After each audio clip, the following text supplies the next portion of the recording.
PS4 आणि बहुजन समाज पार्टीचे संस्थापक सदस्य आणि ज्यांनी ही बहुजन चळवळ देशामध्ये 70च्या दशकापासून उभी केली ते कालकथित माननीय डॉक्टर सी पी साहेब यांचं निधन झालेलं आहे आणि त्यानिमित्त आज सर्व लोक येथे ज्ञानमानासाठी आणि राज्याची वाढण्यासाठी आले. सी पी साहेबांचे योगदान या देशामध्ये परिवर्तनाचे सर्व बाबासाहेबांची उभी करण्यामध्ये खूप मोठं आहे. कांशीरामजी ज्यांना माझा गुरु म्हणायचे आणि ज्यांनी ह्या पूर्ण बहुजन चळवळीला एक केडर बेस विचाराचा जो पाया दिलेला आहे, केडर कॅम्पची जी सुरुवात आहे त्याचा जो सिलेबस आहे तो पहिल्यांदा सी पी साहेबांना दाखवला होता आणि नंतर ही चळवळ त्यांनी उभी केली आणि ही चळवळ आज देशभरामध्ये व्यापली आणि कांशीराम साहेबांना जो इंटेलेक्च्युअल इनपुट देण्याचं काम होतं ते थोरातसाहेब करायचे. आज थोरातसाहेब गेले आणि थोरातसाहेब गेल्यामुळे आंबेडकर चळवळीला खूप मोठा एक लॉस झालेला आहे. फक्त आंबेडकर चळवळ नाही तर जागतिक बौद्ध चळवळीलाही खूप मोठे नुकसान झालेलं आहे. कारण की त्यांचा बौद्ध धर्माबद्दलचा व्यासंग आणि त्यांचा अभ्यास हा भाव होता. बुद्ध आणि धर्मा ह्याच्यावरती त्याला तळटीपा देण्याचं काम पुणे विद्यापीठातील पाली विभाग करत होतं आणि त्याच्यामध्ये प्रमुख भूमिका ही सी पी साहेबांची होती. म्हणजे तुम्हाला माहिती असेल की बाबासाहेबांनी बौद्ध धर्म दिला त्याच्यामध्ये एक आक्षेप होता की त्याला तळटीपा नाही आहे आणि म्हणून हे आंबेडकरच धर्म आहे तर त्याला बाबासाहेबांनी कोणते संदर्भ वापरले हे संदर्भ देण्याचं काम एक खूप मोठं कार्यक्रम एक प्रोजेक्ट पाली विभाग चालू आहे. याच्यामध्ये सी पी साहेबांचं खूप मोठं योगदान होतं. साहेब गेल्यामुळे एक खूप मोठी पोकळी धम्म चळवळीमध्ये आणि बाबासाहेबांच्या आंबेडकर चळवळीमध्ये निर्माण झालेली आहे. बाबासाहेबांचं मिशन आपण पुढे चालवावं हीच त्यांना खूप मोठी आग्रही राहील याबद्दल मला निश्चितच एक प्रश्न आहे. सी पी सरांचं लेखनाविषयी काय सांगू शकता? साहेबांचं जे लेखन आहे ते फारच शार्प आणि विचार करणारं होतं. मुळातच परिस्थितीमध्ये जो प्रश्न आहे वरती सगळं तो मनोवादी व्यवस्थेने कसा निर्माण केला आहे त्याची एक फार सुंदरपणे उलगडा करून दाखवण्याचं काम त्यांच्या लेखनात करायचे. फार सुलभ मराठी होतं. पूर्वी बोलायसारखं त्यांना संस्कृतमध्ये 100 मार्क भेटल्यामुळे जगन्नाथ शंकर स्कॉलरशिप त्यांना भेटली होती आणि मराठीमध्ये त्यांचं वक्तव्य हिंदीवरती होतं, इंग्रजीवरती होतं आणि तिन्ही भाषेमध्ये चांगल्या प्रकारे लिखाण करायचे. कांशीराम साहेबांनी जे जर्नलिझम केलं त्याचा जो मोठा भाग आहे तो चालवण्यामध्ये पूर्वी सी पी साहेब नंतर कुलदीप रामटेके साहेब आणि या बाकीच्या लोकांनी जे आंबेडकरी बहुजन पत्रकारिता केली ती पत्रकारिता चालवण्याचं काम या लोकांनी केलेलं आहे आणि त्यांनी खूप मोठं योगदान आंबेडकरी पत्रकारितेमध्ये आहे. एक शेवटचाच की सी पी सरांचं संघटन नंतर बामसेप संघटनेनंतर सी पी सरांनी अन्वेषणचं एक निर्मिती केली. आपण पण त्या सोबत होतात. अन्वेषणच्या मार्फत त्यांचा उद्देश काय होता? अन्वीक्षणचा जो अर्थ ते सांगायचे ते म्हणजे अन्वीक्षकी. अशोक म्हणायचं की समाज हा विचार करणारा असला पाहिजे आणि आपला हा जो भारतीय समाज आहे हा विचार करत नाही, श्रद्धा ठेवतो. म्हणून तो विचार करणारा समाज निर्माण करण्यासाठी आम्ही त्रैमासिक अन्वेषण चालू केलं होतं आणि त्या दिशेने आम्ही काम करतो. धन्यवाद. बहुजन राजनीति और उनके एक बहुजन नायक ये मान्यवर कांशीराम साहब बार बार ये कहा करते थे अपने अन्याय के बारे में कि इनके भरोसे ही मेरी मिशन और मूवमेंट आगे चला. ठीक से अगर मूवमेंट को समझा जाए तो ज्योतिबा ने हमें शिक्षण दिया. 1818 से मूवमेंट चली. बिना शिक्षक के आरक्षण नहीं मिलता वो शाहू महाराज ने दिया. और शिक्षण और आरक्षण की बात को आगे बढ़ाते हुए बाबा साहब ने संविधान दिया और ये तीनों महापुरुषों की बात को आगे बढ़ाते हुए माननीय कांशीराम साहब ने बात कही कि रूल बेस्ड, यानी जिस समाज को न धन का अधिकार था, न ज्ञान का अधिकार था, न सम्मान का अधिकार था, उस समाज को हुक्मरान बनाने का एक संकल्प माननीय कांशीराम साहब ने किया और उसको जो प्रज्ञावान साथियों में उसमें जो कंट्रीब्यूशन दिया उसमें से एक मूर्धन्य व्यक्तिमत्व है मान्यवर सी पी साहब. आज हम सभी साथी उन्हें पुण्यानुमोदन देते वक्त संकल्प करते हैं कि उनका लिखा साहित्य और खास करके नई पीढ़ी को एक प्रेरणा बने ऐसा कुछ काम जो हम आगे करने वाले हैं, जिसके बारे में रविंद्र चौहान साहब ने आप लोगों को ऑलरेडी अवगत किया है. वो जिन्होंने मान्यवर काशीराम साहब को भी अवगत किया कि मूवमेंट के एक शिल्प कैसे निर्मित किए जाए, ऐसे मान्यवर सीपी थोराट साहब को हम आदरांजलि देते हुए हम सभी कहते हैं कि हम उनके काम को आगे बढ़ाएंगे और ये हम शॉर्ट टर्म और लॉन्ग टर्म प्रोग्राम के तहत इस बात को अंजाम देंगे। जय भीम। देशामध्ये संपल्यानंतर खऱ्या अर्थानं आंबेडकरी चळवळ त्याला पुनर्जीवित करू शकतो का आणि पुनर्जीवित केल्यानंतर ती स्थापित करू शकतो का, या संदर्भामध्ये पुण्यामध्ये खूप मोठ्या प्रमाणामध्ये मंथन होतं आणि त्या मंथनामध्ये आदरणीय मान्यवर कांशीराम साहेब, डॉक्टर सी.पी. थोरात साहेब आणि त्यांचे इतर सर्व सहकारी त्यावेळेस ते उपस्थित होते. त्यांनी ते मंथन केलं. सातत्याने 1943 ते 78पर्यंत त्याचं मंथन केलं आणि मंथन केल्यानंतर बामसेफची स्थापना करण्याचं काम केलं की ज्यामध्ये डॉक्टर सी.पी. थोरात साहेबांचा महत्त्वाचा योगदान आहे. तेवढ्यावरच न थांबता की नवीन कार्यकर्त्यांची फौज तयार करायचं असेल, न विकणारे कार्यकर्ते तयार करायचे असतील तर त्यांना कॅडर कॅम्पच्या माध्यमातून तयार करणं गरजेचं आहे. आणि म्हणून हे कॅडर कॅम्प अनेकदा मान्यवर कांशीराम साहेब आणि सी.पी. थोरात साहेबांनी घेतलेले आहेत आणि त्यातून असंख्य कार्यकर्ते निर्माण केले. आणि मग असे कार्यकर्ते पुढे जाऊन मग ते पॉलिटिकल विंगमध्ये काम करतील किंवा सामाजिक क्षेत्रामध्ये काम करतील तर ते विकले जाणार नाहीत. ते सच्चिल आणि एकनिष्ठ कार्यकर्ते निर्माण होतील.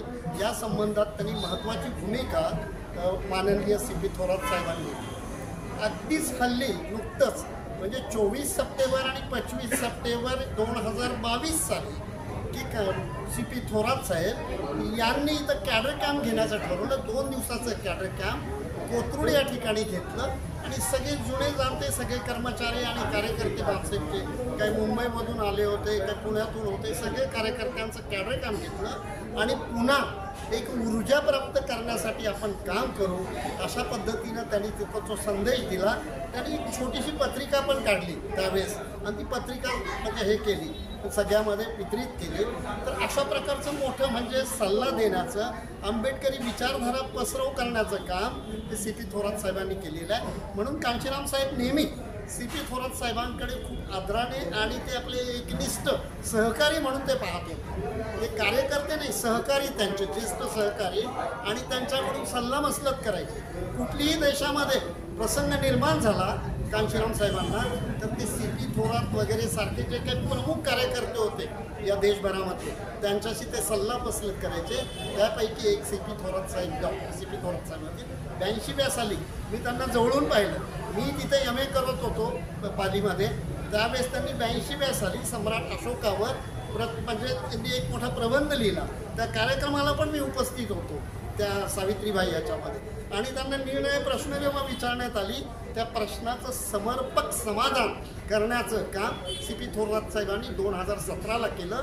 आणि अशोकाची जी पॉलिसी आहे, इकॉनॉमिक पॉलिसी, ती पॉलिसी कशी राबवता येईल या पद्धतीनं त्यांनी त्याची मांडणी केलेली आहे. असे हे आपल्या म्हणजे जुने जाणते आणि ज्ञानी व्यक्तिमत्व आपल्यातून हरपून गेलेलं आहे. आणि हे सर्व संपूर्ण समाज आणि संपूर्ण जे कार्यकर्ते आज त्याच्या निमित्तानं उपस्थित आहे त्यांचं जे पुढील जे स्वप्न होतं ते स्वप्न साकार करण्यासाठी आदरणीय रवींद्र चव्हाणांनी जे हे केलेलं फाउंडेशन, त्या फाउंडेशनच्या माध्यमातून सर्व लोक ते कार्य करतील. त्यांची ती विचारधारा प्रस्तुत करण्याचं काम करतील. त्याचं एक छोटंसं छोटेखानी त्यांनी जे काही मार्गदर्शन केलं त्याची पुस्तिका निर्माण करण्याचं काम, जेणेकरून नवीन लोकांमध्ये त्याचा प्रचार पसरवेल, आंबेडकरवाद काय आहे ते समजेल. या निमित्तानं आम्ही इथे सगळे जमलेलो आहोत. एक मुद्दा विचारायचा आहे. सी.पी. थोरात साहेबांचा तुमचा एक संपर्क होता. बामसेफ पडलं होतं आणि बहुजन समाज पार्टी ही ढसळत चालली होती कुठेतरी तिचा हे. त्यावेळेस साहेबांची प्रतिक्रिया काय होती आणि आपली चर्चा काय होत होती? त्याच्यामध्ये जे महत्त्वाचे जे कॅडराईज कार्यकर्त्यांची फळी कमी झाली होती आणि म्हणून योग्य कार्यकर्ते निर्माण होण्याची जी प्रक्रिया होती ती प्रक्रिया थांबवली होती. म्हणूनच 2022 साली त्यांनी ते सांगितलं पुन्हाशी ही प्रक्रिया आपण सुरू केली पाहिजे. म्हणून ते ओहोटी लागली, अन्यथा ती ओहोटी लागली नसते.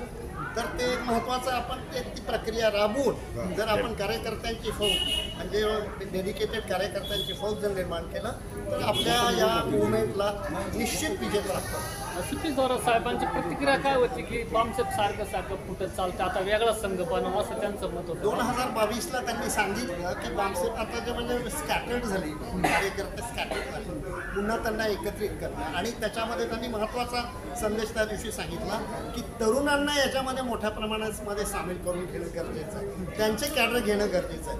मी आज पाहतो शोकांतिक आहे, जे बामसेपचे किंवा BSPचे कार्यकर्ते आहेत ना, त्याच्या जवळजवळ 80-90% त्यांची मुलं भरकटलेली आहेत, त्यांना माहीत नाही अजून. आणि म्हणजे जी ब्राह्मणवादी चळवळीमध्ये आहेत त्यांची मुलं, तर ही मोठी शोकांतिक आहे.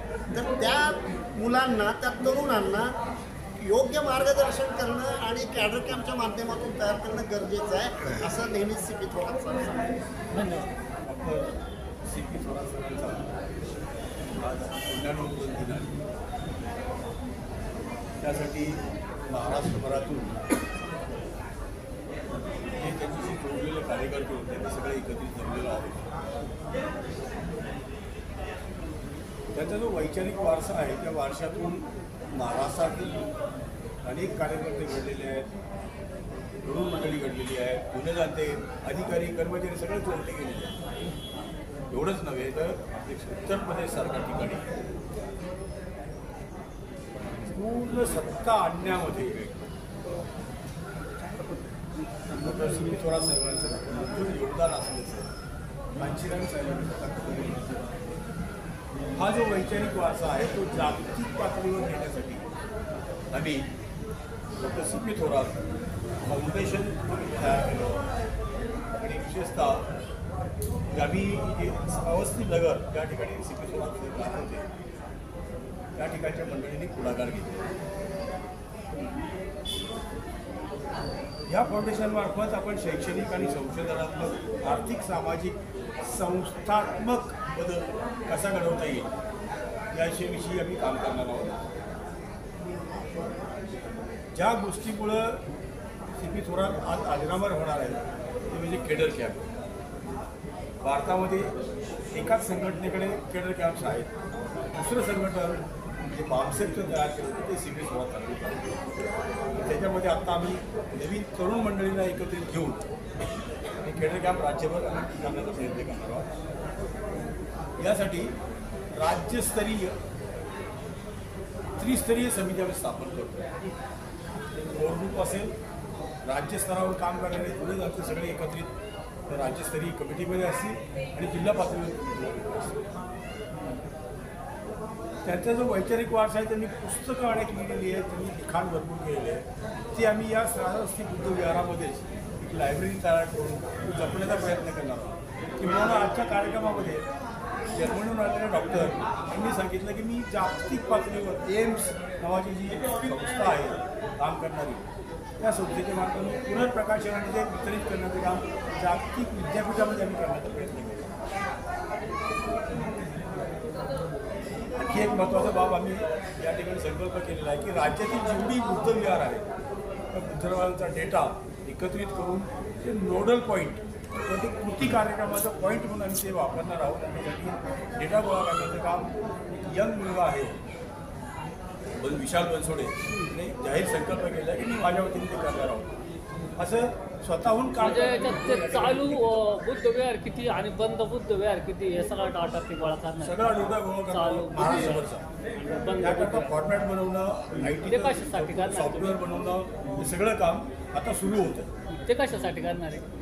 हा सगळं आपल्या समाज जागृतीसाठी, तिथून लोकांना घडवण्यासाठी, तिथून केडर कॅम्प घेण्यासाठी, त्यांचा आर्थिक विकासासाठी, त्यांना स्किल डेव्हलपमेंटचा कार्यक्रम देणं, त्यांना परदेशामध्ये एम्प्लॉयमेंट देणं, असं मोठं प्लॅन आहे. त्याचंच उल्लेख आता कुलदीपने केला की आम्ही पूर्ण प्लॅन बनवण्याचं काम पुढच्या 2-3 महिन्यात करणार आणि पूर्ण राज्यभर आम्ही ते डिक्लेअर करतो. आणि महत्त्वाचं म्हणजे की सम्राट अशोक विद्यापीठ स्थापन करण्याची इच्छा डॉक्टर सी.पी. थोरात सरांची होती, ती आम्ही आता शासनाच्या माध्यमातून समाजाच्या माध्यमातून उभं करण्यासाठी प्रयत्न करणार आहोत. एवढे संकल्प 7-8 संकल्प आम्ही आज या ठिकाणी केलेले. मी या ठिकाणी आमच्या मनावरती बिंबवणारे आणि आम्हाला मार्गदर्शन करणारे डॉक्टर सी.पी. थोरात यांचं संपूर्ण घर परिवार मुळातच आंबेडकरी चळवळी त्यांची मुलगी पलवर्णा त्याबरोबर स्नेहप्रिया हे सुद्धा केडर कॅम्प घेणारे आणि चळवळीची सगळी कामं करणारे त्यांचा परिचय कॅम्पच्या लहानपणापासून तर घोरपडीला रेल्वे क्वार्टर्समध्ये ज्यावेळेस बामसेपच्या कार्यक्रमाचे पोस्टर चिटवायचे ते खळ लावायचं काम आम्ही संपत क्षीरसागर यांच्या घरी करत असायचो. ती जी आम्हाला प्रेरणा जी मिळाली ती अगदी वयाच्या 7व्या-8व्या वर्षी ज्यावेळेस आमचं आणि इथं आम्ही एकच त्यांच्या निमित्ताने आदरणीय यांनी केलेला कार्याचा ठेवा आहे असा आम्ही नक्कीच पुढे नेण्यासाठी दिवस रात्र 24/7 सर एक मिनटं, बऱ्याच लोकांनी पहिल्यांदा नाव सांगितलं नाही, आम्हाला माहीत आहे, पण इथं मी प्राध्यापक डॉक्टर शैलेंद्र मोहन कांबळे ते काम करतो. सिटी थोरात साहेब माझे मामाला भाषा आहे. मी सध्या जर्मनीमध्ये स्थायिक आहे. जवळ मी सध्या जर्मनीमध्ये स्थायिक आहे आणि आम्ही तिथे आंबेडकर इंटरनॅशनल मिशन आमचा मोठा ग्रुप आहे. आपल्या सर्वांनाच माहिती आहे की थोरात साहेबांचा चळवळीमध्ये खूप मोठा सिंहाचा वाटा होता. कांचीराम साहेबांचे ते अगदी क्लोज कलीग होते. ते आपल्याला सर्वांना याबाबतीत माहिती आहे. त्यांनी कांचीराम साहेबांबद्दल जे पुस्तक लिहिलं कांचीराम मनुवादापुढे आव्हान, हे पुस्तक त्यांनी चळवळ कशी चालवावी याबाबतीत भरपूर छान इन्फॉर्मेशन त्याच्यामध्ये आहे. तर आमची एक अशी इच्छा आहे की अशाच प्रकारचं एखादं पुस्तिका सिटी थोरात साहेबांच्या नावाने पण प्रकाशित व्हावी की त्यांचा चळवळी त्यांना बाळपुढे कसं मिळालं, त्यांनी चळवळ कशी पुढे नेली आणि कांचीराम साहेबांनी त्यांना कसं कांचीराम साहेबांच्या दृष्टिकोनातून त्यांचा रोल कसा होता या सर्व गोष्टी जर सगळ्यांना जर माहीत झाल्या आणि केडर कॅम्प कसे चालवायचे तर पुढच्या पिढीला कदाचित चांगलं त्यातून प्रोत्साहन मिळेल. आत्ताच्या आणि ऑफकोर्स पुढच्या पिढीला काही प्रोत्साहन मिळण्यासाठी खूप मदत आहे.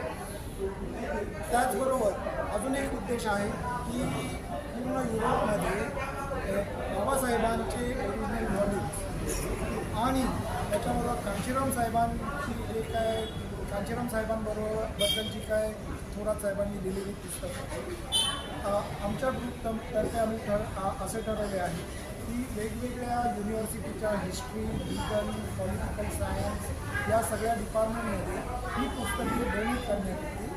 त्या जेणेकरून त्या डिपार्टमेंटमधले जे मास्टर स्टुडंट्स आहेत, PhD स्टुडंट्स आहेत, हे सगळे स्टुडंट जेव्हा या पुस्तकांचं ते वाचन करतील तर त्यांना ग्लोबल हिस्ट्रीमध्ये बाबासाहेबांचा रोल सगळ्यांना बऱ्याच जणांना माहिती आहे, त्याचप्रमाणे कांचीराम साहेबांचा रोल आणि त्याबरोबर थोरात साहेबांचा रोल काय होता याबद्दल माहिती मिळेल. आणि ही पुस्तिका सर्व आपल्याला माहिती आहे की बाबासाहेबांपासून जशी बाकीच्यांनी प्रेरणा घेतली, कांचीराम साहेबांपासून जशी प्रेरणा घेतली, थोरात साहेबांपासून जशी प्रेरणा घेतली, तसे काही कार्यकर्ते जगातून निर्माण होण्याची शक्यता आहे. तर हा दृष्टिकोन आहे. यासाठी सगळ्यांनी सहकार्य करावं. आता लागून शिंदे घोरपडी गावाचा रहिवासी. सिटी थोरात साहेबांचा आमचा बालपणापासूनच त्यांचा सहवास आम्हाला लाभला. अलीकडेच मला त्यांचा एक गुण म्हणजे कळला की ते विविध क्षेत्रांमध्ये विचारवंत उपदान त्यांचा मोठा आहे. साधारण 80च्या दशकामध्ये त्यांनी कॅम्प परिसरामध्ये जे गल्ली असेल किंवा फळे असेल त्या परिसरामध्ये 70 मुलांना काढून दिल्या होत्या जेणेकरून ती मुलं व्यवसाय देतील आणि जे व्यवसाय झाल्यावर चळवळीला हातभार लावतात. तेव्हा असेल की त्यातले काही जण तिथले बाकी सगळेजण आपले सगळं विकून मोकळे झाले. मला हा एक त्यांचा अंग सांगायचा होता की त्यांनी न विकणारा कार्यकर्ता बनवण्यासाठी त्यांना स्वतः 70 आज स्वतः व्यावसायिक आहे की मला त्याची व्हॅल्यू पाहिजे. आता माझ्याकडे जर 70 कोच असते तर एवढी मोठी उभी केली असते म्हणजे सांगता येणार. आणि त्यांनी त्या काळात म्हणजे जवळपास 84-85च्या काळामध्ये मला हे अलीकडंच माहिती झालं आणि खूप मला वाटत होतं त्यांनी त्या काळात म्हणजे आज आम्ही जेव्हा विचार करतो की मुलांनी व्यवसायात यावं, त्यांनी त्याच वेळेस हे करून बसले होते, परंतु ते बऱ्याचशा गोष्टी त्याच्या आधारात राहिल्या, ते खूप सांगत नव्हते तरी. तर आज मला त्यांच्याच काही नातेवाईकांकडून बऱ्याचशा आणखीन इनपुट्स मिळाले. तर मला हा एक पॉईंट सांगायला होता. आज डॉक्टर संदीप थोरात त्यांच्या कार्याबद्दलची माहिती सांगितली. मी 80 सालापासून संदीप थोरातच्या बरोबर आहे. साताऱ्यामधली बामसेल किंवा स्वराज साहेबांच्या बरोबर झाली. 80 साली साताऱ्यामध्ये चिंचवड या गावामध्ये रात्रभर बामसेल उभी करत असताना त्याचं पार्टिसिपेंट नरेंद्र दाभोळकर, मी आणि सीपी थोरात हे रात्रभर होतो.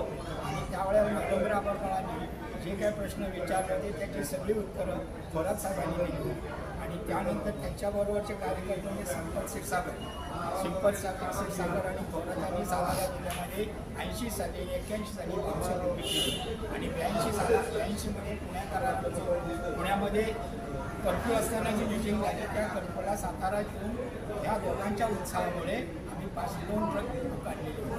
त्याच्यामध्ये मी बँकेचं ऑन ड्युटी असताना बँकेत असं झालं की मला हे केलेलं आहे, अरेस्ट केलं आहे, कारण कार्यकर्ता म्हणून अशी दोन साताऱ्यामध्ये मॅनेजरला सांगितली. ॲक्च्युली वास्तव काही नव्हतं, रिपोर्टिंग झालं आणि माझं 1 महिन्यामध्ये प्रमोशन देण्याचं नाटक केलं आणि मला पंजाबला पाठवलं.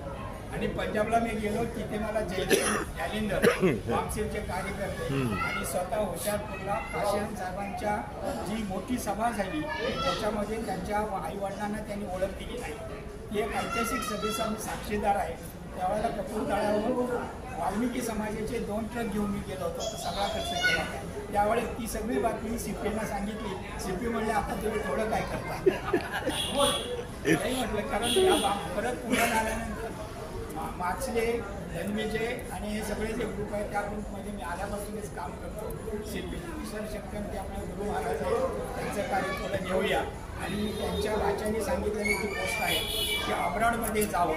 तर माझा मुलगा गेले 20 वर्ष अमेरिकेमध्ये आहे, त्याची संघटना आहे आणि त्या संघटनेचा तो पदाधिकारी आहे. ही सगळी पुस्तकं अमेरिकेत कशी वाचली जातील हे पण मी करू शकतो, हे मी त्यांना आता या निवेदनाने सांगितलं. थोरात सर त्यांनी कांशीराम मनोवादापुढील आव्हान हे जे पुस्तक प्रकाशित केलेलं आहे त्याच्या 200 प्रती आमच्याकडे तयार आहेत. ज्यांना कोणालाही ते पुस्तक पाहिजे आहे त्यांनी 94 22 71 88 45 या संपर्कावर संपर्क करावा. माझं नाव विक्रम सोनवणे आहे. ते पुस्तक राजू परोळेकरांच्या हस्ते प्रकाशित झालं होतं. त्याच्या प्रती संपल्या होत्या, परंतु 19 तारखेला आम्ही निर्णय घेतला की त्याच्या प्रती लागणार आहेत. आता 200 प्रती आमच्याकडे आहेत. ज्यांना कोणाला पाहिजेत ते पुस्तक त्यांना विकत मिळेल. मी थोरात साहेबांना याविषयी विचारलं होतं पुस्तकाविषयी, ते म्हटले काय ते प्रिंट आमच्याकडे नाही असं. जेव्हा ते पुस्तक प्रकाशित केलं, ते पुस्तक प्रकाशन होतं राजू परोळेकरांच्या हस्ते. आम्ही 1000 प्रती काढल्या होत्या. 1000 प्रती त्याच दिवशी संपल्या आणि थोरात साहेबांना देण्यासाठी देखील आमच्याकडे प्रत नव्हत्या. ज्यांनी विकत घेतल्या ती 2 पुस्तकं आम्ही थोरात साहेबांना दिली होती, ती पण त्यांच्याकडे राहिली नाही. एक आंतरराष्ट्रीय कीर्तीचे भत्ते धब्बनाक आले होते, एक पुस्तक त्यांना त्यांनी दिलं. ते म्हणले मी तुम्हाला 5 भाषेमध्ये थायलंडवरून पुस्तक प्रकाशित करून देतो, ट्रान्सलेट करून देतो आणि तुम्ही इथं मोफत वाटा. परंतु त्याची जी कस्टम ड्युटी आहे ती कस्टम ड्युटी 2 ते 3 लाख रुपये होते. पण ते पुस्तक आता मोफत वाटता येणार नाही. पण 10,000 पुस्तकाला जी काही येईल मिनिमम 100-200 रुपये त्याच्यामध्ये पुस्तक दिलं जाईल. आता जे पुस्तक आम्ही प्रकाशित केलंय, आता जे 200 प्रती आणले ते इथल्याच आहेत आणि इथल्याच किमतीमध्ये 700 रुपये किंमत त्याच किमतीमध्ये ते मिळतील. माझा नंबर आहे 9422711845. विक्रम सोनवणे. दळवी सरांचा मित्र आहे मी. सरांना कांशीराम साहेबांची मुवमेंट सांगायला राहुरीच्या विद्यापीठात गेलो होतो. अगदी बरोबर. तेव्हा ते नोकरीला होते, त्यांच्या रूमवर राहिले होते. अगदी बरोबर. माझे नाव बनसोडे, या फाउंडर आहे आणि आज या ठिकाणी डॉक्टर CP थोरात यांच्या 95 या ठिकाणी उपस्थित आहे आणि डॉक्टर साहेबांचं कार्य त्यांनी सगळी पाहिलेले आहे. पुण्यामध्ये आम्ही राहत असताना त्यांचे इतके वर्ग या विद्यालयामध्ये झालेले त्या वर्गाला उपस्थित होतो आणि साहेबांसोबत बरेचसे बरेचसे केडर कॅम्प मी अटेंड केलेले आहेत. साहेबांचं कार्य भविष्यात असं होतं त्यांच्या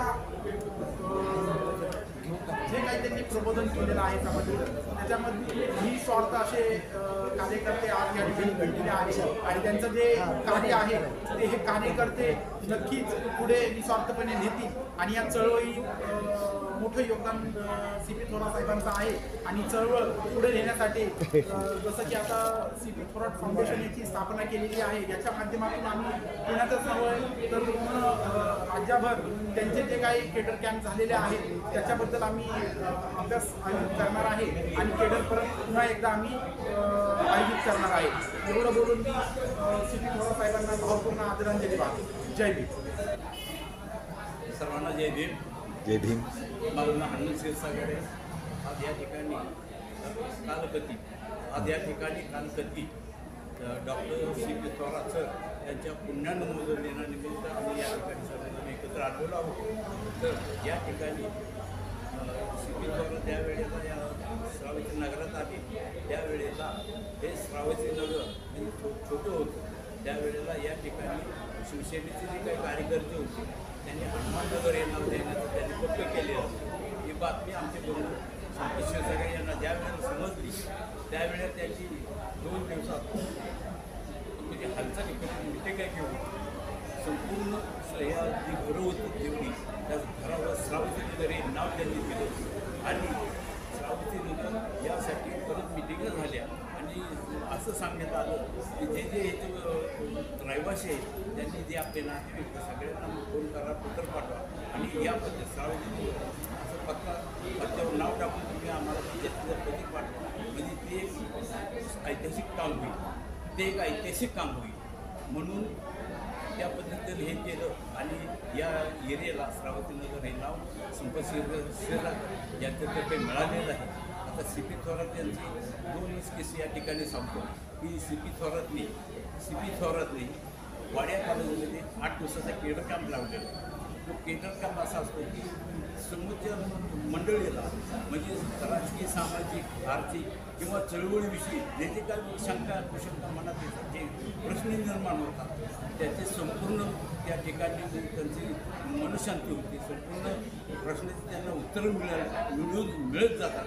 असा हा केडर कॅम्प लावलेला असतात. एक केडर कॅम्प झाला, दुसऱ्या केडर कॅम्प थोरात साहेबांनी मार्गदर्शन केलं. त्यांनी या आपले जे पुढारी लोक आहेत हे पुढारी लोक समाजाला गद्दार झालेले, बैमान झालेले असं म्हटल्यानंतर महापौर होते भाऊसाहेब चव्हाण यांचा कार्यकर्ता म्हणायला लागला हे उद्याचा तुमचा कार्यक्रम बंद पाडी म्हणायला लागला. असं होणार नाही, तुम्ही उद्याचा कार्यक्रम बंद पाडून निघून गेला. परंतु थोरात साहेब एकेची ते म्हणजे ढळलेले नाही. त्यांनी सांगितलं उद्याचा कार्यक्रम आपण घेणारच. तसा कार्यक्रम त्यांनी केटकॅम्प घेतला. कारण असं होतं की त्या वेळेला भाऊसाहेब चव्हाण मेयर झालेले होते. त्यावेळेला त्यांना काही मंडळीने विचारलं की बाबा तुम्ही भीमापुरी गावचा इतिहासाविषयी आम्हाला मार्गदर्शन. आता भाऊसाहेब चव्हाण झोपडपट्टीत वाटलेले त्यांना ते काय म्हणजे बिहारची भीमापूरची लढाई कोणाबरोबर झाली, कशासाठी झाली याचा काहीही गंध नव्हता. मग करणार काय, त्यांना मग सी.पी. थोरातचं नाव आठवलं, संपत क्षीरसागरचं नाव आठवलं आणि मग ते इथं आले आणि त्यांनी या दोघांकडून भीमापुरी गावचा जो इतिहास आहे पहिल्यापासूनचा तो इतिहास त्यांनी संपूर्ण म्हणजे ऐकून घेतला, मनन केला आणि तो घरी जाऊन परत त्यांनी त्याचं मनन चिंतन केलं आणि दुसऱ्या दिवशी त्या कार्यक्रमात त्यांनी हा विचार त्यांनी मांडला. जे ज्यांनी त्यांना आयोजित केलेलं होतं ती मंडळी बरोबर उच्चाट पडली. मी म्हणायला लागली झोपडपट्टीत असलेले जे व्यक्तीसुद्धा इतके म्हणजे तन्मयतेनं अभ्यास करतात.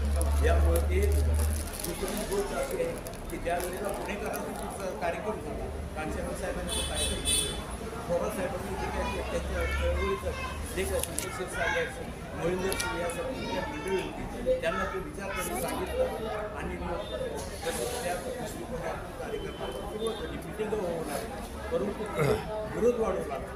त्यावेळी आमच्याकडे काही मंडळी होती, डोक्याला कबन बांधून ते रस्त्यावर उतरलेली होती आणि ते सर्व मंडळी म्हणजे तरुण दुसऱ्या साईडला की त्या विहारामध्ये त्या ह्याच्यात खेळाडीच्या परिणाम बाबासाहेबांचा पूर्ण साजरा केला.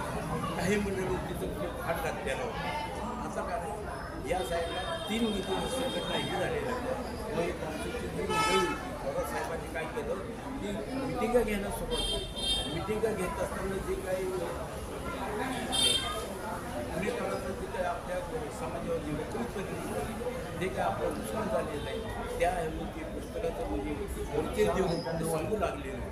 त्यामुळे लोकांना ते खराईचा समजलं आणि लोक तिथे भावनावर झाले आणि इतकं लोक म्हणजे हे याला विचार लोकांना म्हणजे संभ्रम पडले होते. त्यामुळं संपूर्ण वातावरण चालू झालेलं होतं आणि मोर्चा जो निघणार होता त्या मोर्चाची परमिशन नाकारलेली होती. 4 व्यक्ती एकत्र येणं तिथे मोठंच होतं कारण पोलीस डिपार्टमेंट अगदी म्हणजे हत्यावर आल्यासारखं झालेलं होतं आणि तरीसुद्धा तो भरगतचे कार्यक्रम भरगत कानून पोलीस कमिशनरच्या ऑफिसरचं जे मैदान आहे ते मैदान गच्च होतं आणि तो कार्यक्रम खऱ्या अर्थानं यशस्वी झालेला. असं यशस्वी झालेले कार्यक्रम बाळासाहेबांच्या मार्गदर्शनाखाली बरेच म्हणजे असे विषय आहेत की ते जेवढे सांगावं तेवढे म्हणजे थोडेच आहेत. एवढं मी बोलतो आणि सर्वांना जय भीम करतो. जय भीम. माझं नाव हनुमंत क्षीरसागर. जय भीम जय संविधान. आज आपल्यातले CP थोरात साहेब जे कांशीराम म्हणून पुढे लावणारे त्यांनी लिहिलं आणि बहुजन चळवळीला जागरूक करण्याचं काम बहुजनांना जागरूक करण्याचं काम ज्या व्यक्तीने केले असे CP थोरात साहेब आज आपल्यात राहिले नाही. आज त्यांचा एक कार्यक्रम होता आणि CP थोरात साहेब खूप चांगले होते, स्वभावाने प्रेमळ होते, प्रत्येकाला ते समजून घेत होते. आणि मी ज्यावेळेस कांशीराम मनवादा पुढे लावला ते CP थोरात साहेबांचं पुस्तक वाचलं आणि साहेबांना भेटण्याचा प्रयत्न केला आणि त्यांचं अन्वेषण मासिकावर बौद्ध धर्मावर एक केडर सेमिनार होतं आणि अनेक विचारांची झाले आणि मी पण त्याच वेळेस साहित्यबाई फुले पुणे विद्यापीठात होतो आणि मग मी तिथे गेलो. साहेबांचा तो केडर ऐकला आणि साहेबांना म्हटलं CP थोरात साहेबांना साहेब मला तुम्हाला भेटायचं. त्यांनी डायरेक्ट विचारलं काय काम आहे काय ना म्हणलं साहेब तुमचं पुस्तक मी वाचले आणि ते पुस्तक वाचल्यामुळे मला तुम्हाला भेटायचं चर्चा करायची. म्हटलं कुठल्या विषयावर मग म्हटलं साहेब बॉम्बसेट कुठलं तुम्ही त्या तुमच्या ह्याच्या प्रकरणात लिहिलं आहे आणि त्यावेळेस खापर्डे साहेब अध्यक्ष झाले. अध्यक्ष कोण होणार होतं त्याचं एक त्या पुस्तकातून आम्हाला काय संदर्भ समजला नाही. अध्यक्षपद कोणाकडे जाणार होतं कारण इकडं बहुजन समाज पार्टीचं काम निर्माण करण्याचं काम हे कांशीराम साहेबांनी चालू केलं होतं. मग अशा वेळेस बहुजन समाज पार्टीचं काम जर कांशीराम साहेब करणार होते तर मग बामसेपचं काम कोण करणार होतं असे प्रश्न आपल्या पुस्तकात मला निर्माण झालेले आणि आपण त्याच्यात एक निघाले की बामसेपचे अनेक तुकडे झाले. बामसेप म्हणजे टप्प झालेलं आहे असं पण आपण त्याच्यामध्ये लिहिलं आहे. तर सर या संदर्भात मला आपण कशी चर्चा करायची सर बोलले या घरी आपण चर्चा करू आणि मग 2014चा कालखंड असं काहीतरी 14-15 मी साहेबांच्या घरी आलो. साहेबांसोबत चर्चा केली. साहेबांनी मला वेळ दिला आणि त्याच्यानंतर साहेब मग विद्यापीठात साहेबांनी पाली डिपार्टमेंटला ॲडमिशन घेतलं आणि साहेब त्यावेळेस PhD म्हणजे साहेबांचं वय त्यावेळेस 60-65 असेल 2016च्या 60-65 अंदाज सांगता येत नाही पण 60-65 साहेब त्यावेळेस PhD करत होते आणि अभ्यास करत होते. तर अशा रीतीनं CP थोरात साहेबांचा आमचा एक संबंध एक ऋणानुबंध निर्माण झाला. साहेब एक चळवळीचे कार्यकर्ते होते आणि साहेबांनी खूप चांगल्या रीतीने मला मार्गदर्शन केलं. तर साहेबांच्या मी सानिध्यात आलो नसतो तर खूप भागातलेला असतो कारण साहेबांमुळं मला चळवळ खूप समजली. चळवळीचे टप्पे काय आहेत, चळवळ कशी असते, चळवळीचं स्वरूप कसं असतं, जिवंत चळवळ कशाला म्हणायचं, मृत्यू चळवळ कशाला म्हणायचं, अशा अनेक गोष्टी मला साहेबांनी समजल्या आणि साहेबांसोबत मी तासोतास चर्चा करते. CP थोरात साहेब आपल्यात राहिले नाही ते त्यांना एक निधन झालं स्वर्गवासी झाले हे मला 9 सालांच्या फेसबुकच्या पोस्टवरून कळलं आणि मला खूप दुःख वाटलं. CP थोरात साहेबांना मी अनेक वेळा भेटलो विद्यापीठात भेटलं त्यांना कॉल करून करायचं आणि त्यांना मी म्हणायचं की मला तुमची मुलाखत घ्यायची. ते म्हणजे कुठल्या विषयावर मुलाखत घ्यायची आंबेडकर चळवळीवर मुलाखत घ्यायची.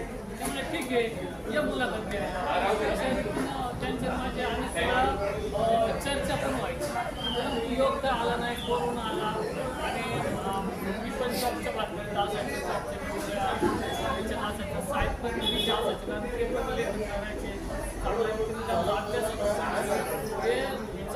अभ्यास पण करायचे त्याचबरोबर चळवळ झाडवायचे पण माणसं पण ते झाडवायचे बहुजन समाजातले लोक ते जागृत करण्याचं काम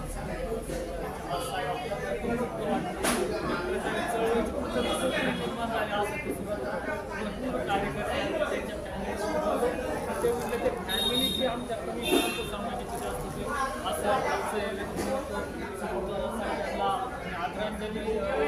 आदरांजली वाचतो आणि विनम्र असं वंदन करतो आणि इथं थांबतो साहेबांसाठी कार्यकर्ते घरोघरी आपल्या समाजात निर्माण व्हावे बहुजन समाजात हीच मी अपेक्षा पूर्ण